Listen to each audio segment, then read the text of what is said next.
بيتزا فوغاس الجزائرية ألذ نوع تاع بيتزا راح ندوقوه لأنها قطنية وذوقها أكثر من رائع. أروحوا تكتشفوها معنا.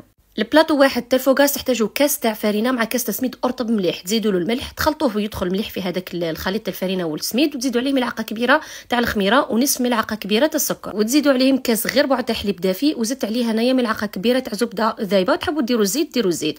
تلموا هذوك المكونات كامل مع بعضهم وما تعجنوهم لا والو، راح جوست تخلطوا وتزيدوا الماء حتى تحصلوا على عجينه طريه خلاص.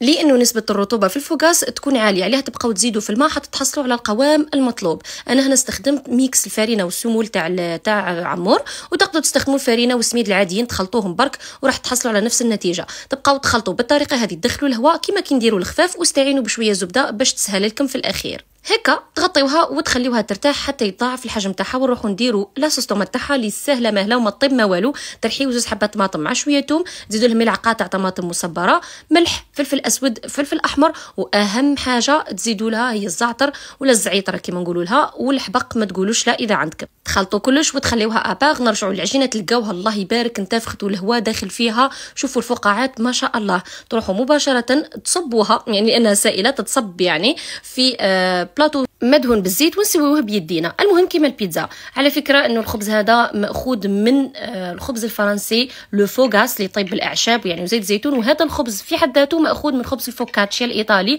اللي يجي تقريبا بنفس الطريقه، وشي برك الجزائريين عدلوا في الوصفه وزادوا لها البيتزا وخرج عنا هذه البيتزا فوغاس. وهذا هو الطبخ، كل واحد يزيد لمسه من عنده حتى تخرج احيانا وصفات اكثر من رائعه. كيما الفوغاس هذا اللي تشوفوا فيه هذا ما تقولوش باللي راهو خشين، لا ماهوش كيما البيتزا كاري يجي خشين ومفخفخ، وما تقولوش معجن لانه يجي من الداخل قطن حرفيا. المهم اذا ما تعرفوهش جربوه وقولوا لي واش من ولايه ديروه. باي باي.